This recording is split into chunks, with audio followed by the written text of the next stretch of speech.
Einstein the genius man. मरने के बाद इनके दिमाग को निकाल लिया गया और 20 साल तक एक ही जार में रखा।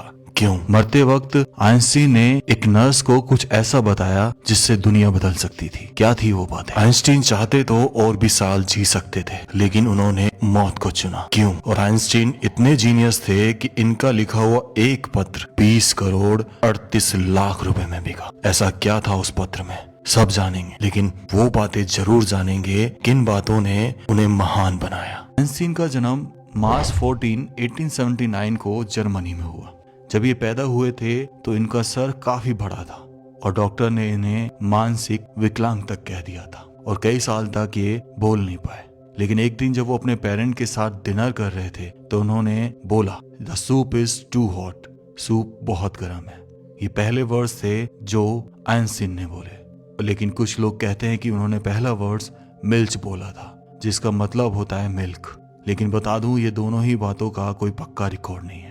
बड़े हुए तो उन्हें स्कूल भेजा जाने लगा, जहां टीचर्स ने पाया कि वे अपना काम समय पर नहीं करते और जो भी उनसे पूछा जाता है उसका जवाब बिल्कुल अलग देते हैं। इसलिए एक मैथ टीचर ने उन्हें लेजी डॉग बोला। लेकिन आपको बता दूं, सबसे ज्यादा रुचि अगर किसी सब्जेक्ट में उन्हें थी तो वो मैथ ही थी। तो फिर बात उठती है कि मैथ में इंटरेस्ट था तो फिर साइंस में इंटरेस्ट कैसे आया? तो एक दिन उनके पिता ने, जब वो 5 साल के थे, तो उनको कंपास ला कर दिया और वो सिर्फ यही सोचने लगे कि कौन सी ताकत है जो इस कंपास की निडल को स्ट्रेट रखती है। और यहीं से उनका साइंस में दिमाग चलना शुरू हुआ। आइंस्टीन की याददाश्त बहुत कमजोर थी। वो किसी भी नाम को याद नहीं रखते थे और ना ही उनका फोन नंबर। एक दिन जब किसी पत्रकार ने उनका फोन नंबर मांगा तब वो एक डायरी में खोजते नजर आए। तब उस व्यक्ति ने पूछा, आपको अपना फोन नंबर याद नहीं है? तो आइंस्टीन ने कहा, उन चीजों को याद रखने का क्या फायदा जो कहीं लिखी हुई मिल जाती है। और याददाश्त से जुड़ा उनका एक किस्सा बहुत फेमस है। एक बार वो ट्रेन में सफर कर रहे थे, तभी वहां पर टीटी आता है और उनसे टिकट मांगता है। तो आइंस्टीन को वो टिकट याद नहीं था कि कहाँ रखा, इसलिए वो उसे कभी अपने बैग में ढूंढते थे तो कभी अपनी पॉकेट्स में। तब टीटी ने बोला कि मैं आपको जानता हूँ, आपने पक्का अपना टिकट लिया होगा, आप उसे ढूंढने की कोशिश ना कीजिए। कोई बात नहीं। टीटी आगे चल दिया, लेकिन जैसे ही टीटी आगे चला वो फिर इधर उधर अपनी सीट के नीचे उस टिकट को ढूंढते नजर आए।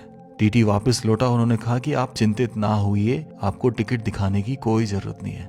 तब आइंस्टीन ने कहा कि ये बात तो ठीक है, लेकिन अगर मुझे टिकट नहीं मिलेगा तो मुझे कैसे पता चलेगा कि मैं कहाँ जा रहा हूँ?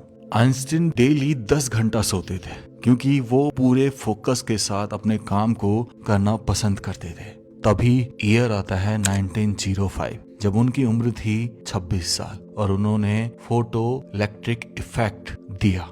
ये वो ईयर था जिसे मिरेकल ऑफ पेपर कहा जाने लगा, क्योंकि इसी साल उनकी सबसे प्रचलित स्पेशल थ्योरी ऑफ रिलेटिविटी भी आई। 1905 में वो 26 साल के थे और उन्होंने ऐसी थ्योरी दे दी थी E = mc², जिसके लिए आज तक उन्हें याद किया जाता है। लेकिन उन्हें नोबेल पुरस्कार इस थ्योरी के लिए नहीं मिला था, उन्हें नोबेल पुरस्कार मिला था फोटो इलेक्ट्रिक इफेक्ट के लिए। लेकिन उन्हें पता नहीं था कि इन्हीं फॉर्मूलाज का यूज करके एक दिन परमाणु बम बनाया जाएगा। जब उनकी थ्योरी ऑफ रिलेटिविटी आई तो एक पत्रकार ने उनसे उनके प्रयोगशाला के बारे में पूछा, तो उन्होंने अपने सर की तरफ इशारा करते हुए हल्का सा मुस्कुरा दिए और उनके उपकरण के बारे में पूछा तो उन्होंने अपना फाउंटेन पेन उठाया। तब उन्होंने बताया कि उनका दिमाग ही प्रयोगशाला है, उनका ये फाउंटेन पेन उनका उपकरण है। उस ड्यूरेशन में आइंस्टीन प्रोफेसर हुआ करते थे। तब उनके एक स्टूडेंट ने उनसे बोला कि सर, जो इस बार पेपर में प्रश्न आए हैं वो पिछली बार भी आए थे। आइंस्टीन ने बोला, बिल्कुल सही, लेकिन उत्तर इस बार बदल गए हैं। आइंस्टीन एनिमल लवर थे। उन्होंने एक बिल्ली पाली थी और वो बिल्ली अक्सर बारिश के समय में उदास रहा करती थी।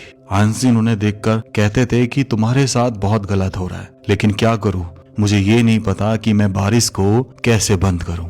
इतने बड़े साइंटिस्ट बनने के बाद भी आइंस्टीन को कभी भी कार चलाना नहीं आया। उन्हें समुद्री यात्रा करना बेहद पसंद था, लेकिन उन्हें कभी तैरना नहीं आता था। आपने अक्सर आइंस्टीन की फोटोज में ये सिगार देखी होगी। उन्हें सिगार पीने का बहुत शौक था। वो इस चीज से इतना प्यार करते थे कि एक बार समुद्री यात्रा करने के दौरान वो बोट से नीचे गिर गए, लेकिन उन्होंने अपनी सिगार को कुछ नहीं होने दिया। आपके फेवरेट साइंटिस्ट कौन थे? मोस्टली आप शायद यही कहें कि आइंस्टीन, लेकिन पता है आपको आइंस्टीन के भी एक फेवरेट साइंटिस्ट हुआ करते थे, गैलीलियो गैलीली, जिन्होंने दूरबीन में काफी सुधार करके ब्रह्मांड का अवलोकन किया था, जिन्होंने बृहस्पति के 4 बड़े चंद्रमाओं की खोज की थी और जिन्होंने प्रारंभिक थर्मामीटर बनाया था जिसे थर्मोस्कोप कहा गया। उनकी इस महानता को देखकर, उनकी इस खोज को देखकर उनके पास कई युवा आते थे और उनसे पूछते थे कि सर, सफल होने का, महान होने का क्या मंत्र है? उन्होंने सिर्फ एक वर्ड कहा, कंटिन्यूटी, यानी कि लगन, जिससे आपकी वैल्यू बढ़ेगी। उसी ड्यूरेशन में आइंस्टीन की पत्नी से सवाल किया गया, क्या आप आइंस्टीन के सिद्धांत को, थ्योरी को जानते हैं? तो उनकी पत्नी ने जवाब दिया, नहीं, लेकिन मैं अपने पति को जानती हूँ और उन पर विश्वास किया जा सकता है।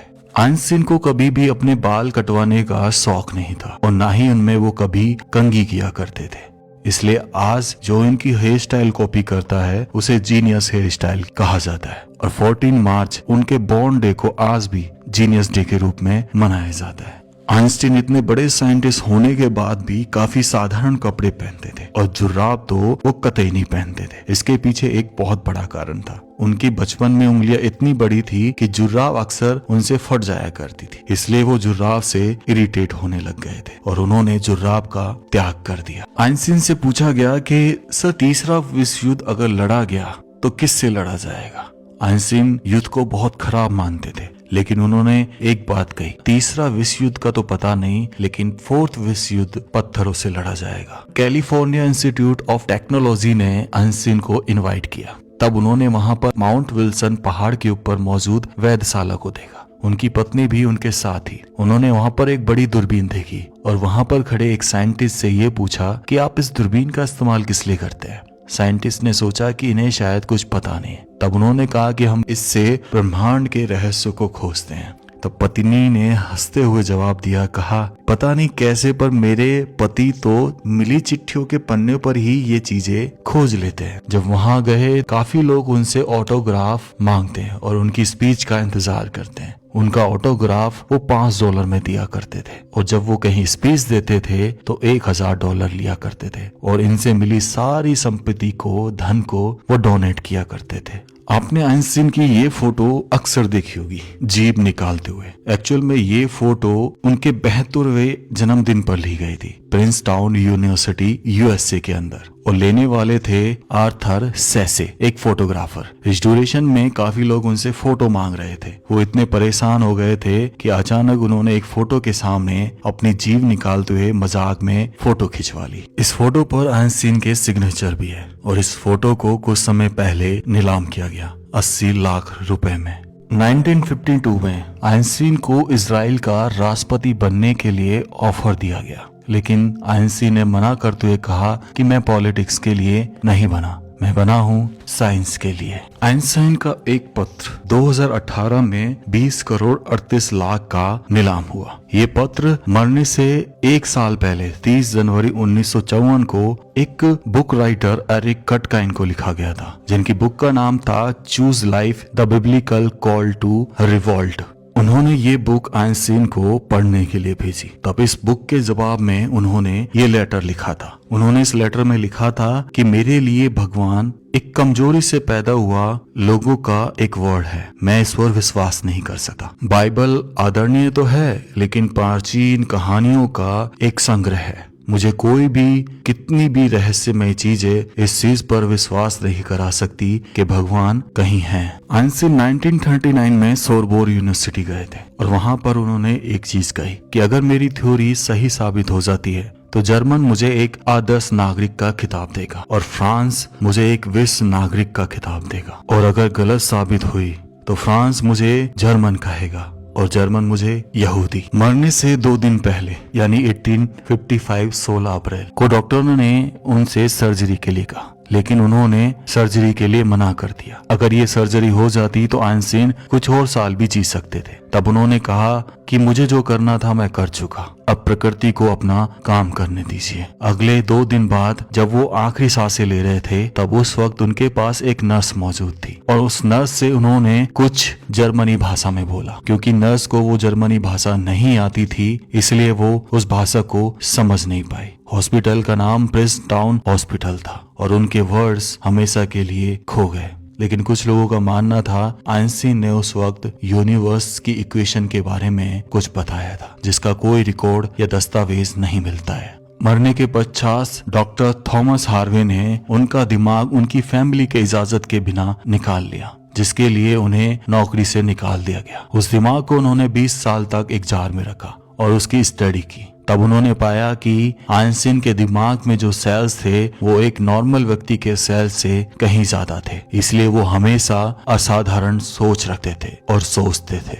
1999 में सदी की सबसे बड़ी मैगजीन टाइम्स मैगजीन ने पर्सन ऑफ द सेंचुरी यानी 20वीं सदी का सबसे महान आदमी का खिताब आइंस्टीन को दिया। लेकिन एक सबसे बड़ी बात जो शायद आपको हिला के रख दे, गैलीलियो गैली जिनकी मृत्यु 8 जनवरी 1642 को हुई, उसके ठीक 1 साल बाद सबसे महान वैज्ञानिक आइजैक न्यूटन का जन्म हुआ। वहीं जब जेम्स मैक्सवेल की डेथ हुई 1879 में, उसी ईयर आइंस्टीन का जन्म हुआ 14 मार्च 1879 को। इस व्लॉग को मैं यहीं एंड करता हूँ। राम राम से सभी को। खम्मा गणिसा राजस्थान, मेरा देश मेरा भारत। आपको कैसा लगा अपने विचार जरूर रखिएगा।